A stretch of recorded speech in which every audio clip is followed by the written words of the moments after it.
Hello, everyone. How are you doing? And welcome to another episode of the Dr. Will Show, the mobile university for entrepreneurs. I'm your host, Dr. Will. And today's guest is Starlitt Miller. Did I say that correct? You did. Excellent. Well, thank you.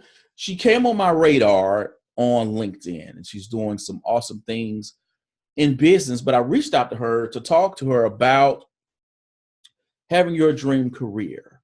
Now, as you know, the Dr. Will Show preaches with reckless abandonment people about creating your side hustle, because I believe in creating your multiple streams of income. However, I know I've had conversations with many of you who this might not be your thing, and that's okay. I just want you to live your best life. And today we're talking about how do you have your dream career? How do you plan that out? How do you make that work if where you are now is not where you want to be? And so we're going to have this conversation with Starlitt, and hopefully you will become inspired to take that first step in having the dream life, the dream career that you want.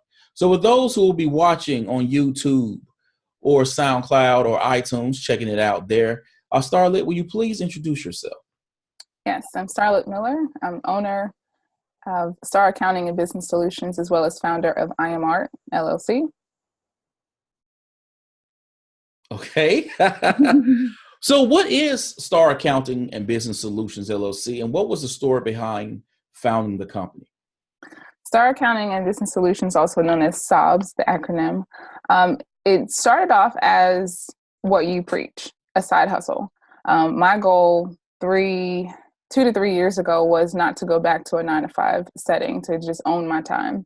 And my professional career has been within business and specifically accounting. And I've always been a working student since I graduated high school years ago. So it derived from me solving my own problem.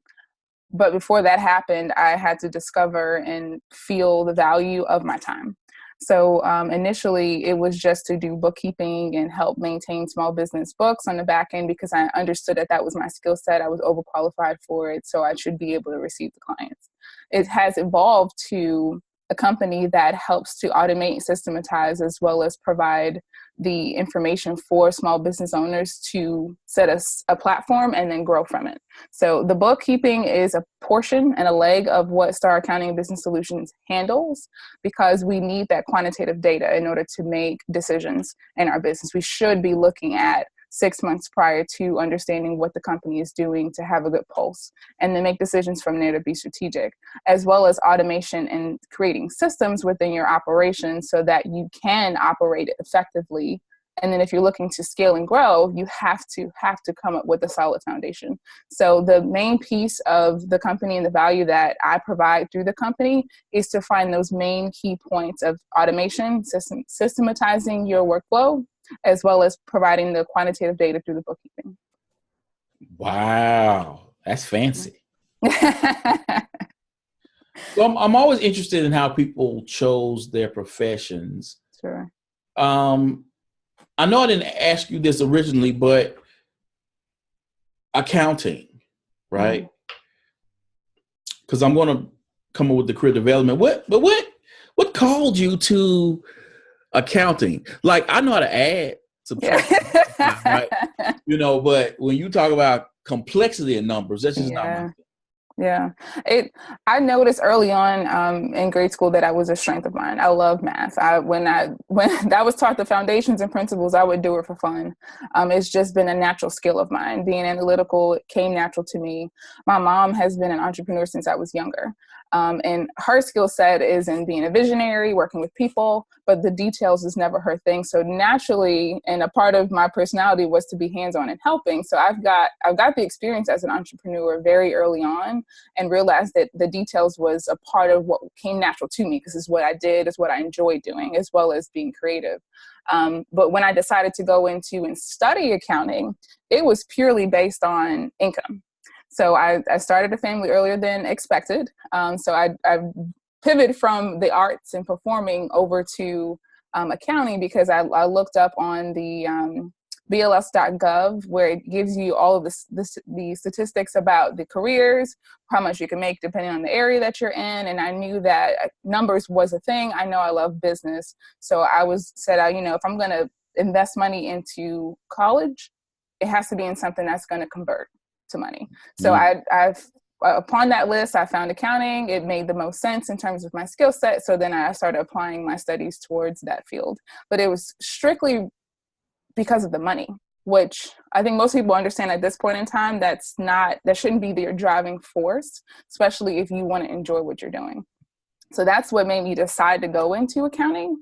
But the journey has taken me to owning my own business because I need to be a part of something greater than myself. I realized when I took the StrengthsFinders test that futuristic was my top talent. And I'm like, what the heck is that? What does that even mean? But when I read into the write-up about it, it was about being a visionary, planning, being strategic about problem solving, all those things that I've done within a lot of positions that I've had in business that I enjoy. So being an entrepreneur allows me to do that, working with small businesses versus working in corporate America for one big company on a huge account is aligned with who I am internally. So that speaks to purpose, it speaks to fulfillment. And on top of that, it's a skill set. It's what's natural to me, and then it's what I've studied. I hear. Hey, I don't know what every accountant is making, but I'm telling you, come back time. Right. Mine gets paid. Because I when I have to write that check, my hand shakes. I'm like, yeah. Yeah. And see, and here you made a good point, right? So you're writing a check, it's a lot of money. But one thing I urge my clients is to make sure that you're only paying what you're supposed to pay. A lot of times, small business owners put out a lot of money, and they're leaving deductibles and credits on the table if they're not handling the books ahead of time, if they're not forward thinking and understanding what they're allowed to deduct. And if you're not handling your details, you'll miss out on reducing your adjusted gross income, which is what the IRS will tax you on. So I don't handle income taxes for my clients, but I handle all of the preventative measures around it in other areas. So it's really helping to be proactive and not really reactive. Once you get to tax time, it's like, well, this year you should have done X, Y, Z, but maybe you'll do it this year. Yeah. They really schooled me to the game because I didn't know anything, because I just remember the first time I went to go see them, because I went to see someone previously and got a $3,700 bill. And I was like, that's real money right there. And so a colleague I worked with who also owns a hair salon said, hey, I use these people. And so the first time we go in, and I was like, look, I need some help, brother. I ain't got no kids, so I need some deductions. And then she saw the 1099 and she said, this is your child. Yeah. And then she helped me to the game of what I could deduct. And so from that, now every year the wife and I know, oh, this suit, business expense, right? Oh, this right here, business lunch. Oh, by the way, you bought that new microphone for your podcast. Business expense. So we saving all those receipts. We're understanding that even sometimes there's a purchase we know we need, might not want to make it, but we go, okay, we know that's going to be a business expense, so we'll go ahead and make that investment for it. So I thank you for bringing that up. Yeah. So in accounting, automation, systems, where did career development come from? What do you mean career development? Because when I looked at you on some of the stuff on LinkedIn and you were talking, about people having sort of their dream careers and being fulfilled. How did that come up from accounting? It's more, that topic is personal for me. Okay. So I don't currently assist anyone with their own career development outside of just personally sharing my story. When I worked at a bank in the accounting department about 3 to 4 years ago, and it was there that I realized I was doing a lot of busy work. So developing my own career, really that's based on my lifestyle and what I want to do. Kind of like you mentioned earlier in our conversation, is that either you choose your career path or someone else would choose it for you, or you just haphazardly fall into it and kind of stay with that industry or the job, if you will. So for me, I decided and had to be intentional about my time. I was listening to Brendon Burchard, a motivational speaker. I've always been into podcasts, especially with accounting work. It's kind of busy, and keep something in your ears that'll help build your mind is the best thing to do. And he gave this story about a gentleman who was climbing the corporate ladder.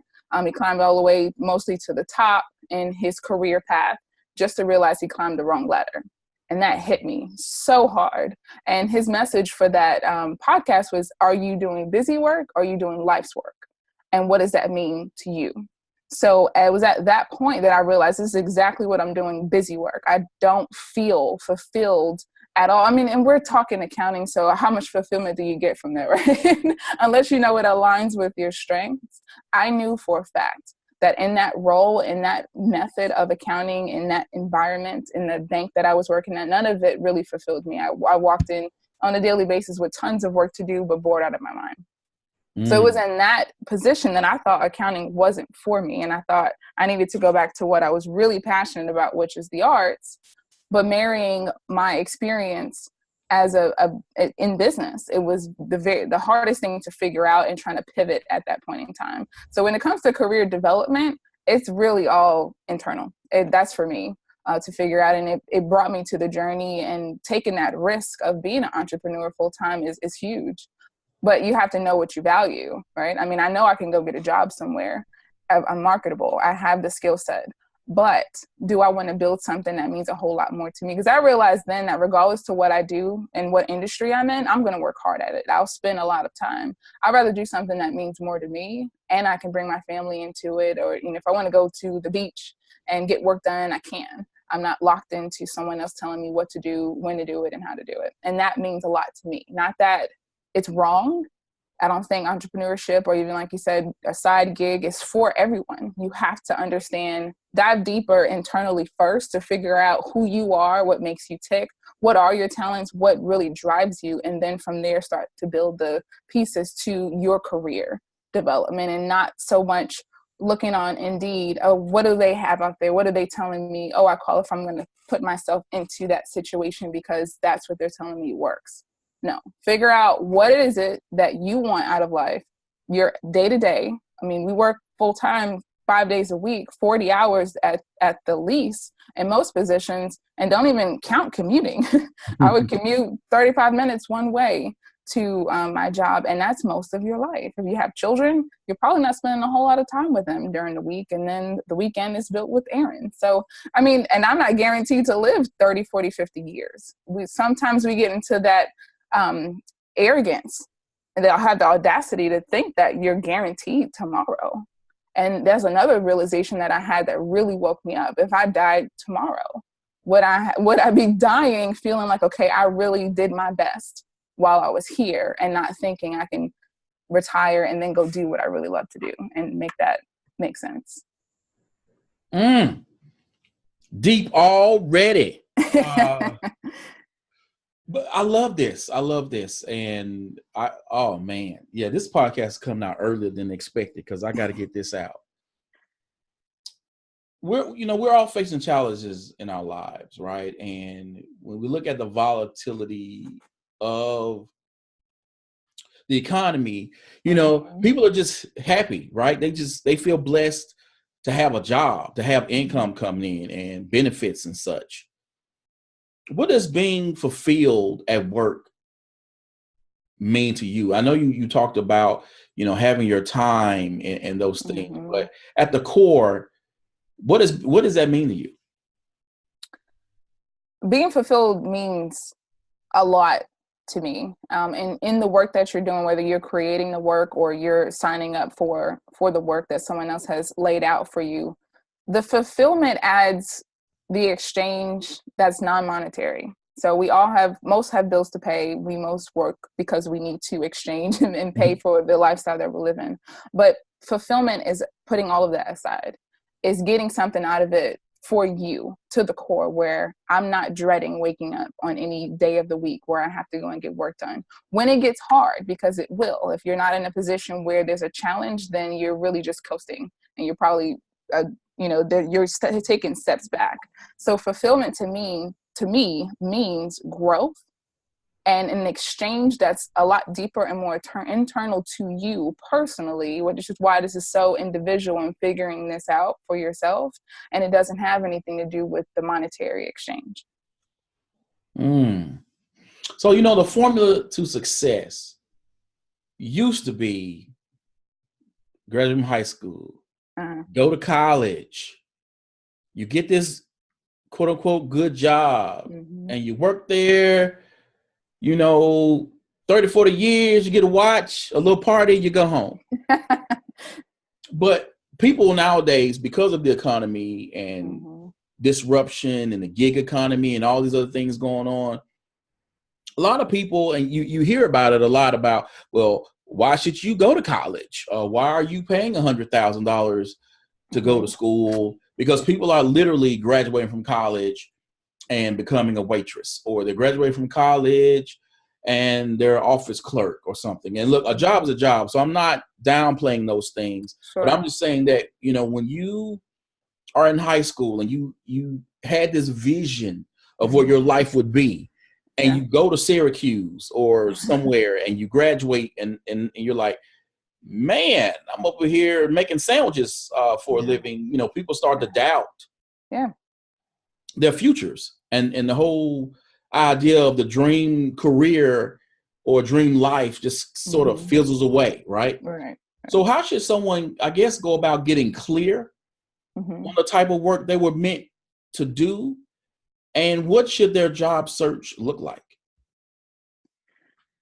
You touched on so many really important and relevant to today as we're transitioning from one way of living and working to something else that we're not exactly sure, right? So we think back to what we're told based on a different generation. My mom and dad lived in a different generation. They were raised by their parents who were in a different generation, and that determined their values. So their core values and what they're teaching, like what I'm teaching my daughter now, she knows entrepreneurship. She's got her own little business going and her own set of books for her stand, her lemonade cake stand.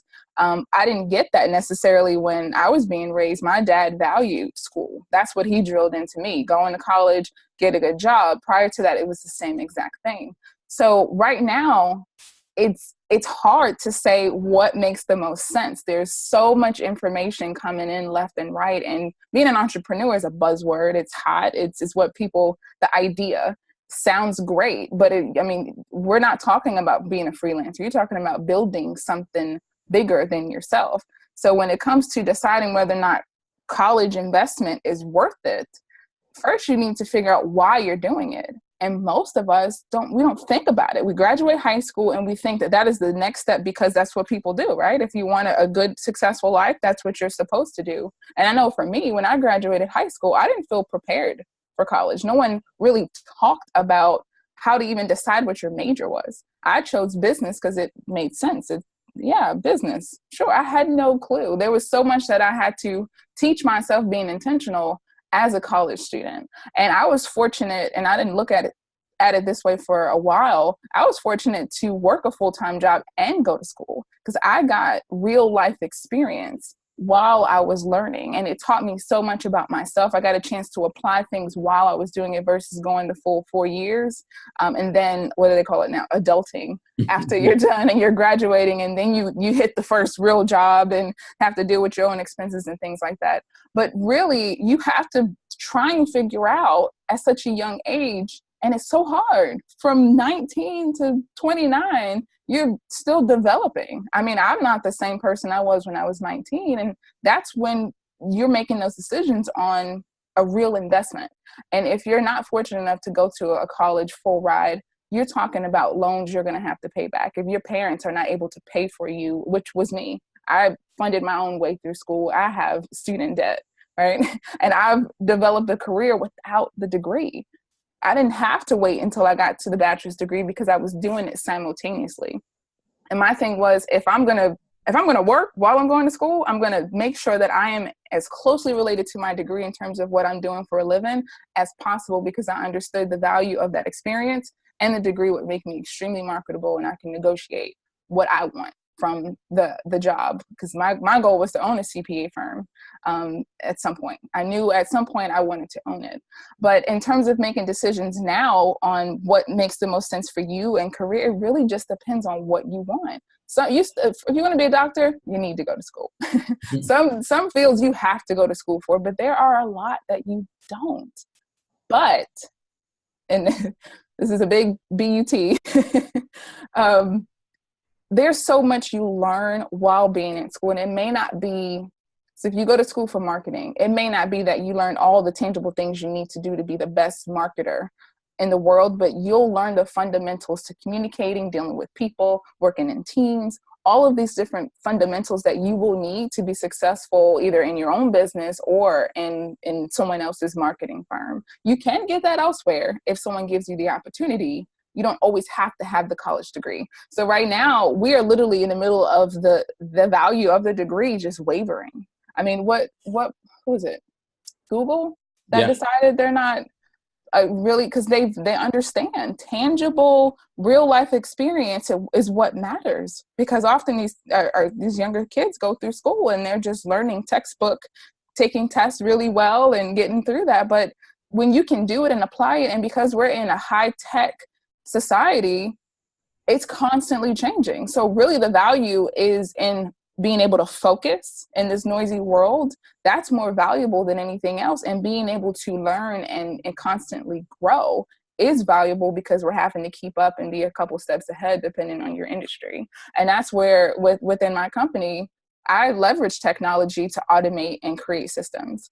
My main platform is QuickBooks Online, and I'm certified and advised in that platform, but I'm by no means creating it. What I'm doing is helping the other folks that have no clue about the technology that we have available, and I leverage it to help them systematize and work their small businesses. So it's difficult. There's no 10 lists, 5 lists to best, blah, blah, blah. There's so many lists that we just want the answers to, the instant gratification, but it's a lot of searching within yourself, comparing it to your industry, figuring it out. And then once you get there, you might discover that I really don't want to do this. And you know it for a fact, and you pivot. I mean, that's it. I mean, success is keep going. It's no magic like build, ta-da. No, it's been in another 15 years, you're going to be a different person. And you might want something else from life. So how often should people take stock of their career, and which questions should they ask themselves? And speaking to the person who has already started, okay, so you're not a college student, you're not just getting out of high school, but you've gotten your feet wet somewhere in corporate America. Take the time to personally develop.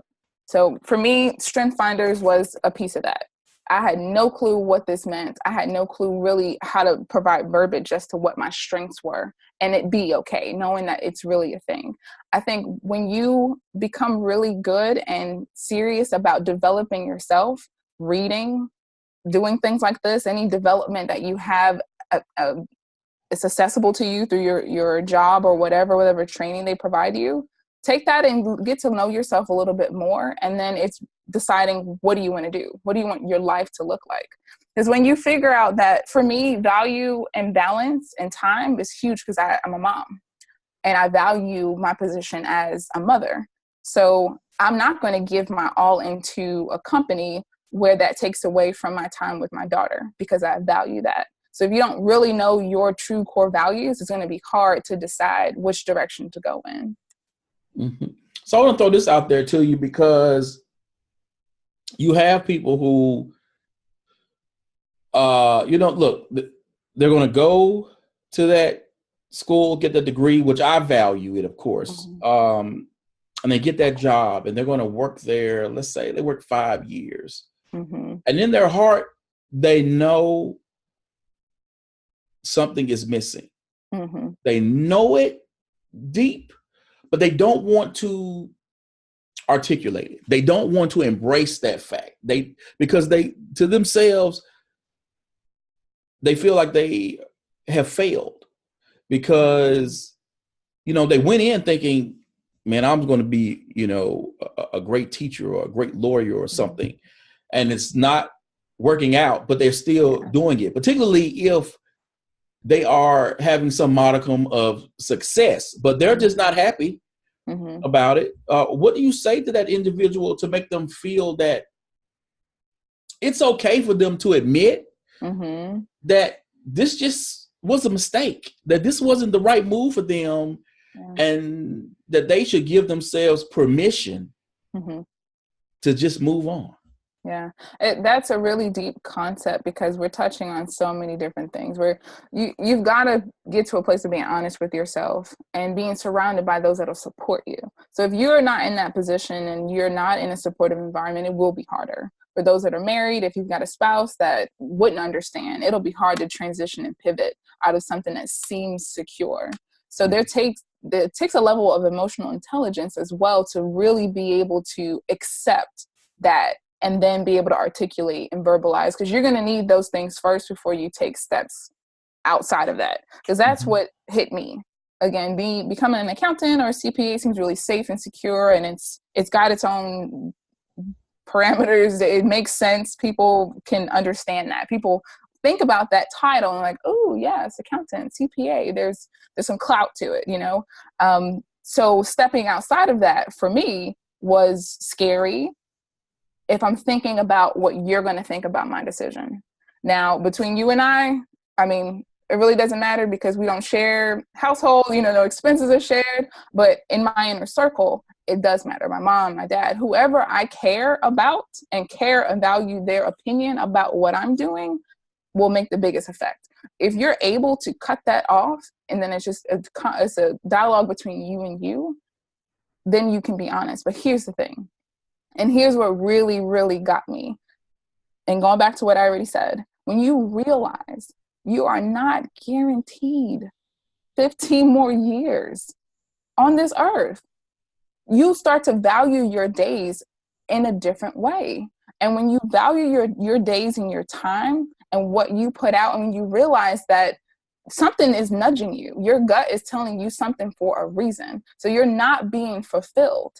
And no one else is responsible for that but you.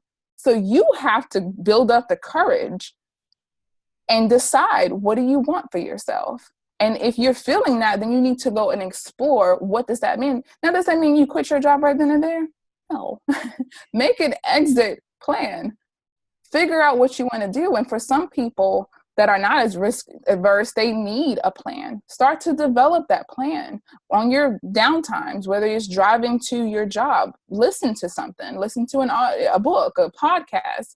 Start to write things out, figure it out. My thing is, if you're noticing that feeling in your gut that you can't really shake, you're doing a disservice to yourself to ignore it. To suppress it is really just going to harm you in the long run. And in most ways, it'll come out and be expressed on your loved ones, at your job. You might start to resent what you're doing. You're not going to present your best self in that situation in the long run. And then you might look back and then have regret.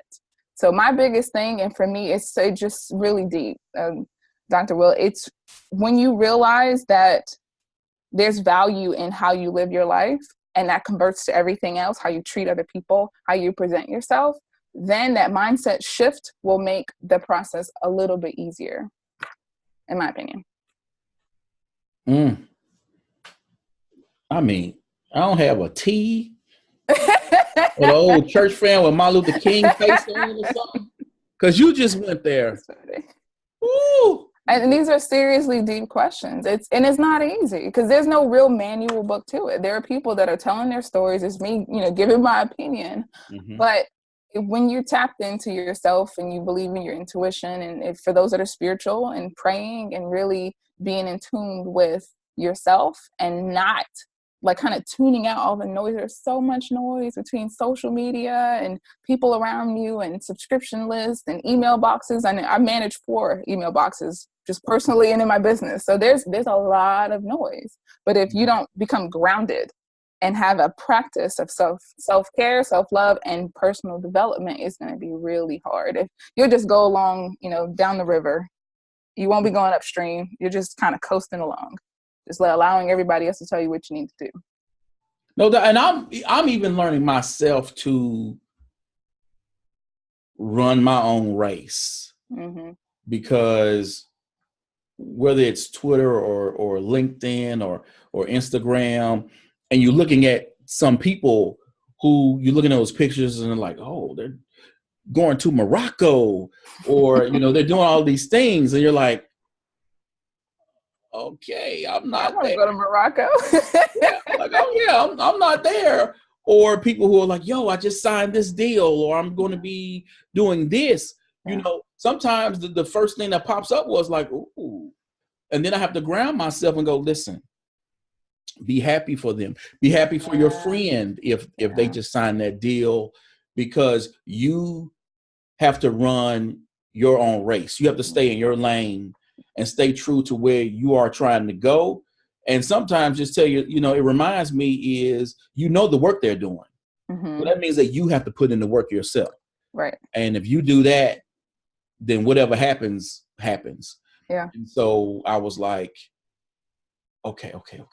But I know some people, get caught up, comparing someone's tomorrow to where they are right now. Yeah. That, and there's so much smoke and mirrors to the setup of social media, right? The psychology behind perception is so real, and we often don't step aside and realize that. And the same thing in the marketing. There's so much depth to how things are put out and portrayed, and then we have to realize that there's a filter as to how I see things and how people are presenting it. And 9 times out of 10, from my experience, how I perceive what I'm seeing is usually not the full picture. And that's another thing to realize, that when I post something online, I'm going to try my best to put out the best picture, the best post, the best wording, because we're our own marketing team for ourselves and publishing things for ourselves. But if you just scroll through everyone's best and think that that's the entirety of their life, and you compare their best to your entire life, it's not fair. It's not fair at all. And then, like you mentioned as well, you be happy for those people. And I listened to Sean Stevenson's The Model Health Show all the time. And health and wellness is the core focus of that podcast, and even your emotional health and wellness. And they mentioned on there, he had someone speaking to jealousy. This lady was a development coach, and she mentioned when you feel jealousy, you have to understand that that trigger you're feeling is because you're seeing something in someone else that is within yourself. So instead of taking that jealousy and allowing it to put you in a negative headspace, realize that it's just a mirror image of what you're seeing is that you're able to do. So take that, be grateful, thank them, and then turn that energy around and focus it in on yourself to develop yourself. And before you know it, you're going to look up and you've done so much. You've achieved so many different things, and it doesn't have to be badges and trophies that people can see. But if I look back on my life 5-10 years ago, I realize I've grown personally, I've grown emotionally, I've climbed up whatever ladder, I've developed things. But if you don't look back and realize that about yourself, you'll get caught up on looking at someone else's carrot that they're trying to dangle in front of you. And then you're like, oh, I don't have enough carrots. I want a carrot too. And then you're not satisfied in your life. So it's like a give and take of seeing things that'll motivate you, and that's great. But understand your value, understand what your core values are in life. Be grounded and thankful for what you have. And when you're presented with death in your family and it's close to you, often people get that realization then, but they don't hold on to it. We don't realize, and especially because I'm still pretty young. Most of my peers are like, I'm living it up. I've got life. I'm nothing can happen now until you start to grow and you age, and your body lets you know that, yes, you can break down. Your memory is going. And then you start to present yourself in life with a higher value. And my advice to most people today is, regardless of your age, my daughter, she gets it at 9. Sweetheart, you are not guaranteed tomorrow. We are not guaranteed tomorrow. We don't go to bed upset with anyone that you love, because you never know what could happen. And when you really understand the quality there in life, then it makes so many other things a lot easier. Because you have to understand that there's noise being presented to you. You're marketed to constantly. And that's the being, in control of where you stand mentally, and then you can run your own race. But if you're not aware of it, then you're lost. You're kind of lost in that. But for those people that feel that nudge, your gut feeling is telling you something, that's the tap on your shoulder to take a moment to sit down, turn everything off, and really figure it out for yourself. Write it out, draw it out, dance it out, whatever floats your boat to express. And then you owe yourself the time to figure out what life means to you and what you want. What do you want? What is the whole list? And then pick the top 3 and go after those things, because you can't get your whole list not right away. Wow. People, this podcast is coming out today. I love this. So you are an entrepreneur, and I preach entrepreneurship and developing multiple streams of income on this podcast. I believe that diversifying one's streams of income is not a joy. It's not a want. I believe it's a need, because you do not know when your employer will find maybe no interest in employing you anymore. And even as teachers, right, where I know no teacher enters the profession thinking they're going to get a pink slip. But it's happening because budgets are shrinking. Districts are losing money for teacher units, and you never know when they're going to go from 5 math teachers to 4. And so I'm always with this show trying to tell teachers is, do not rely on your school district to be your sole income provider, because you never know. And not to mention the fact that you may get tired of your school district and may want to move on yourself. So how will someone know if becoming an entrepreneur is the correct path for themselves? Well, there's now they do have lists on these and ways to look into it, but it really just depends. For me, you have to value leading and creating with being an entrepreneur. You can go into franchising where the structure is there for you in a variety of ways. You can be a freelancer where you're just wanting to create your own, be self-employed. But being an entrepreneur and building a business, it's you, and then you're building the business for the most part. In the beginning, it's just you. You are the marketing department. You are the communications department. You're actually the bookkeeper too. So understanding that if you're doing it for the money and not really the building of the thing, the value, the service, the product, then entrepreneurship is probably not for you. You've got to be reaching towards something higher, and this is my opinion, something higher than yourself. And then understanding that it's going to go up and down, and the statistics show most are not successful because it takes so much to build something in our crowded society. There's so many options for a variety of different things. And if you're not developing something that's unique, or you don't have the money to develop it and then get above the monsters in that industry that'll just take your idea, you kind of have to be prepared. So asking yourself whether or not entrepreneurship is for you, you've got to be prepared to stomach the long nights, the early mornings, and creating something greater than you. It's kind of hard. I wasn't on the cusp of trying to figure that out, because I realized that it was already within me. I knew I wanted to be a part of something greater than myself. It was really me feeling that nudge and then understanding that, oh, that's what this is. I'm constantly reaching for being at the table, providing impact, creating something, a leader by nature. But I'd rather create the thing and sit back and watch it happen. I don't need to be in the spotlight. But for those that are working a position and looking for something for a multiple stream of income, the best thing you can do is capitalize on what you are already doing. So if you are a teacher and you can write out with ease, curriculums and tips and advice, capitalize on that and make it your own. Put out a product that you can, and the best thing you can do is make a product that'll make money while you're sleeping. That's the easiest thing to do. You put in the time to develop it, and then you listen out for the need. So what I would do if I was a teacher or an educator and I've spent my time, my resources in that area, I would listen out for the biggest pain points that we share if I'm a teacher, and then try to solve that problem as a branch to what you're already doing. That way you're not having to duplicate what someone else is doing and you're studying another industry. Just make a branch off of what you're doing. And that's what I did. I knew the back end of all accounting in terms of bookkeeping. So to me, bookkeeping was the low-hanging fruit.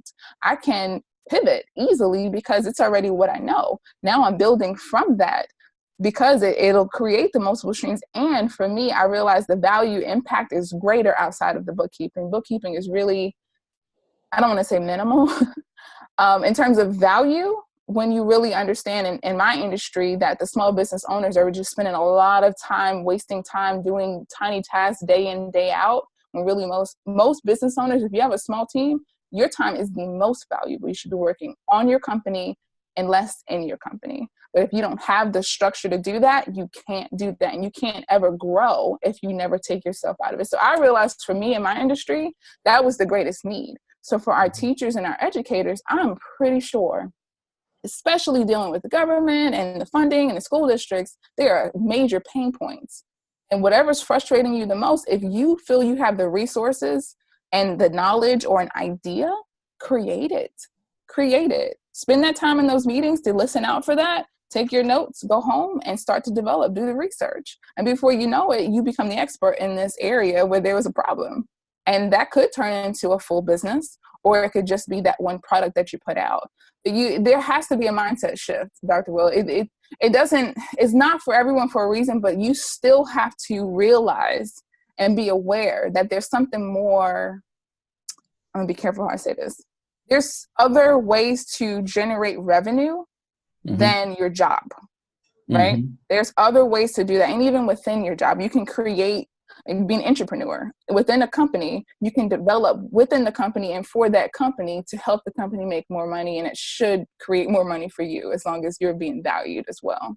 So I would say monetize and capitalize on your own time and resources that's already there. That's the best thing you can do if that's possible. And then some people realize that they have hobbies that you can turn into something else if the demand is there. People are wanting, if you're making, I don't know, little hair bows and all the moms are asking about the hair bows and you're like, oh, that's nothing, it's easy, I'll make one for you. No, you'll make them and you'll sell them to you and you and make them for the team and for the coach. And if that's something you enjoy, it'll fulfill you. Your exchange of time and putting it together will fulfill you. It'll help to balance things out. I tell educators all the time, don't give it away for free, give it away for a fee. Yeah, that's good. But then I was listening to a different episode of yours, and I forgot the name of the gentleman you were talking to, but he was talking about the jab, right hook concept. Yes. And it's if you don't follow that, then you're going to find yourself not making strides in general. And that's in life. You can't go into situations always trying to figure out what can I get out of here. Just taking. You have to realize that you need to serve, give, educate, be in this situation to serve. And then at that point, and it's just like any expert. And again, it's another thing I tell to my daughter, don't be a know-it-all, because the person who knows it all, they're constantly in a position of understanding, I need to learn. That's how they know, because they're always being a student. They're quiet. I don't need to hear you know it. Maybe you do know it, but if you're listening, you'll catch some other nuggets that you can apply to your knowledge. So it's the same thing. Don't be a taker or I know just for the sake of, puffing your chest out and I am this and I am that. No. There's always an opportunity to exchange. And then we're dealing with people here. We're not robots yet. In most of our society, we're dealing with people, emotions, trust, relationship building. And that's where your exchange comes. That's, again, greater than the monetary value. Awesome. And thanks for listening to my podcast. Oh, you're welcome. I love podcasts. So it's like I knew when I first heard about it, when you reached out, I said, well, let me listen to the podcast and see what flavor we're working with here and who we're talking to. So I just recently listened to that last one, but I did listen to 2 others as well. Awesome. Thank you. I appreciate it. I enjoy it. I'm not making any money off of it, though it has Not yet. allowed other opportunities to come to me because of it. But I really do it because I want to educate and inspire this group of people that I know well, that I work with every day, to really live their best lives. Because our field is so different from others, where the career ladder is here. Like, you become a teacher, you can become a coach, or you become a counselor, principal, director of curriculum, X, Y, and Z, director of testing, whatever. Then superintendent is the highest you're going to go to, unless you go to the state level. And you can't negotiate your salary. You can't go to your principal and say, hey, you see them test scores from last year? I want $5,000. Doesn't work that way. So when you look at other fields where people say, hey, negotiate your salary, go do this, go make these moves, they don't apply to our field. So for me, I just want to get educators to just, are you happy? And if you are, great. And how can you be happier? And what other things can you do to sort of wake up every morning, and particularly at 8 o'clock in the morning, because that's really rough for us sometimes. When that Monday morning comes around, when you wake up and you're like, yes, it's time to go. If that's not how you're feeling in your present situation, what can you do to make that happen? And that's what I'm hoping that first and foremost I can do with my podcast, to inspire educators to have that feeling and to monetize, because so many of my peers are so giving, and they write these blogs and they do these tutorials and all these things. They give so much away. And I'm like, stop it. Really get paid for it. And I'm not saying, I'm not out here saying, people, look, man, that lesson plan need to be $150. I'm not saying you need to get out there and do that. I'm just saying that let's get paid for the worth that we bring. Right. And value your expertise. Because as you mentioned earlier about the bow. Oh, that's nothing, I'll do this. A lot of educators feel that way when people say, hey, can you do? That's nothing. I mean, I do this every day here. As opposed to seeing the value proposition in that and going, So mindset. It's a complete mindset, and you have to become aware by education, and that's what you're doing right now. You're setting out the seeds of awareness, and I'm honored to be a part of that, because I agree wholeheartedly. I agree. You should serve, and we're not talking to the educators to serve, because they're already doing that. They're already going ahead and jab. They're doing too many jabs and not enough right hooks to expect back. And as an entrepreneur, and understanding the value you provide especially for a service-based business, you have to evaluate that. And a lot of it is contingent upon what the person would pay, the demand, the need, what the market looks like. That's something we're constantly figuring out as entrepreneurs. So I would imagine, even when you're not in the entrepreneurial mindset, that it's even harder to try to put a price tag on it, especially if you see it as, well, this is easy for me. Well, yeah, but it's not for other people, which is why they pay for it.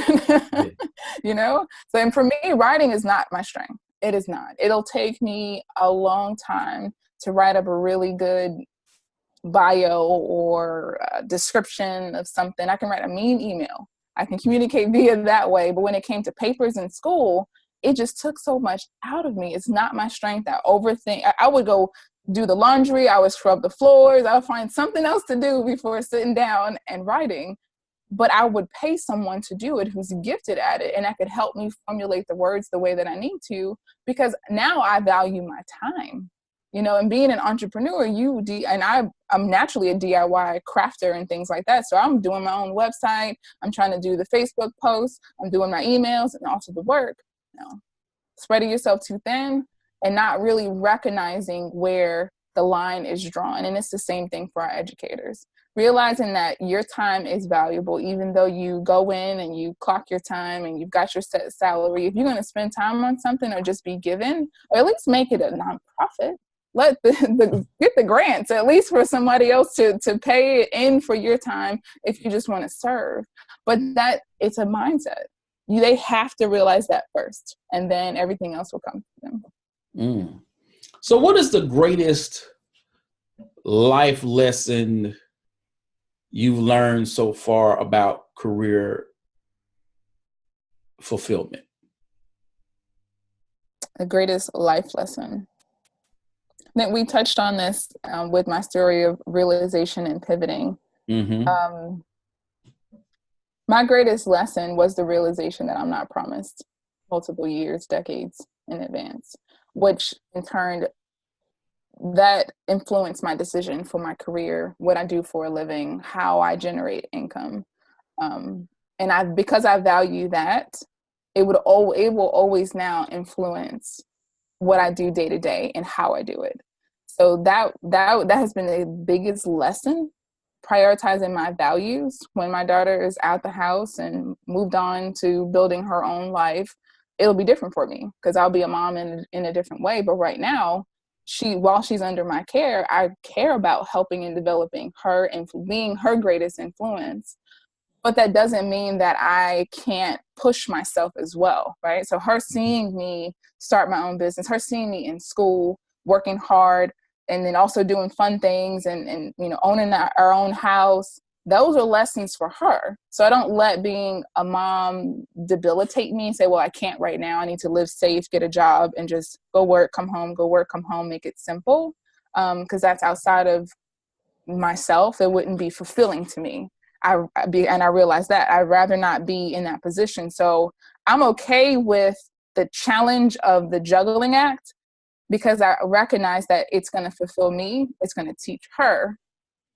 And then if I do, and I don't mean to be so harping on this death thing, but if I don't live another 50 years, I can look back and say, I did what meant the most to me at that time within reason. So my biggest lesson that influenced my career is realizing that. And it's made the day-to-day, the week-to-week so much sweeter, even in the struggle of managing a business and the stressors that'll come with it as it's being developed.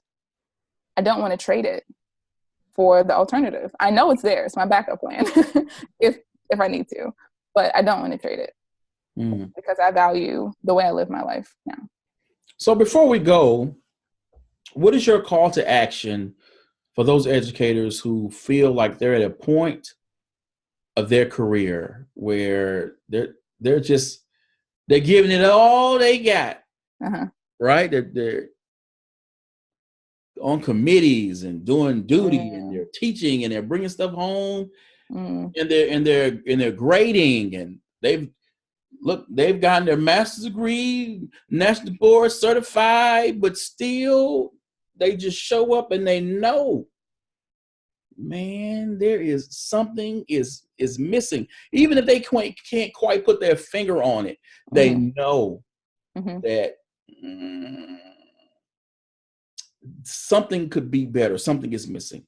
What is your call to action for them? My call to action is, and speaking directly to you educators, create at least 3 hours of time just to yourself every week. Dedicate and carve out. So get rid of the busyness if you can. In some form or fashion, carve out 3 hours of time for yourself so you can sit down and reflect on what is it exactly that you feel you need out of your role and what you're doing. How do you pivot so that you can satisfy the dissatisfaction that you're feeling?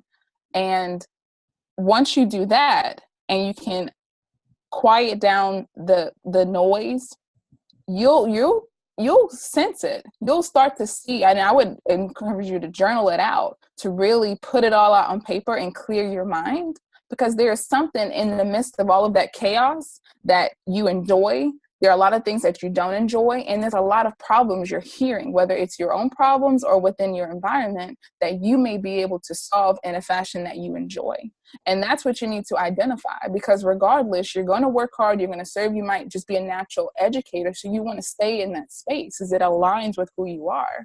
But if you don't carve out time just for you, a quiet space, whether it's early in the morning, 1 hour, 3 days, or one shot, to sit down and put everything out on paper so that you can clear your mind and figure out what is it that you need to let go of and what is it you need to focus on, then you're going to pass by time. And before you know it, it's 10 years later and you still feel the same way and stuck in the same space. The thing is, and what I want to say to our educators that are listening is thank you. I don't homeschool my daughter. I approach her teachers as they're a part of my team. Each teacher she gets every year, I'm thankful for the time that they put in, and we work together because I'm hands-on with my daughter. I check her homework. I have questions every day. She hates it, but I have to make sure that she's getting fed the way she needs to get fed, but I can't do it without her teachers. I value what they're putting in, but for her to have an unhappy teacher affects her. I've heard my daughter talk about teachers who are either sarcastic, things they're saying to students in her class, and she's picking up on the fact that they're not happy. So if you are one of those teachers and just because you're just overwhelmed, you need and you deserve time to yourself to figure out what value can you provide. We can't do everything. And especially as mothers and women, we think we can put it all on our shoulders and do it all. I am guilty of it. So I'm not just speaking at you. I'm speaking to myself as well. We cannot. But what you can do is narrow it down, find your greatest value that you can provide, harper on that, and before you know it, you'll be satisfied, happy, and still working. You'll probably still be part of that committee, but at least you'll love being there. And at least you'll love giving this piece of curriculum to your students, but you're not doing it all. But you can't do it unless you take a moment to sit back and quiet down the noise. So that's my call to action. 3 hours throughout the week, however you chop it up, get time to yourself, put it all on paper, and it'll become clear for yourself. Wow. People, I'm telling you. Ooh, I love this episode. This is coming out today. It's coming out today. I can't save it. I can't save it. People, you know how I do this. The video cast will be going up on YouTube. I need you to subscribe.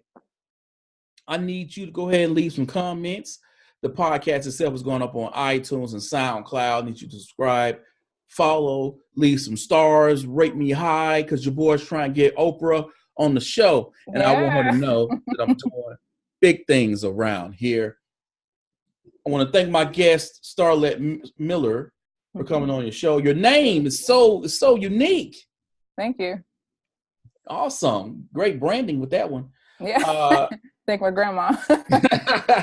So people, I want you to continue to, and I thank you for checking out the Dr. Will Show, the mobile university for entrepreneurs. As always, invest in you, EDU, peace.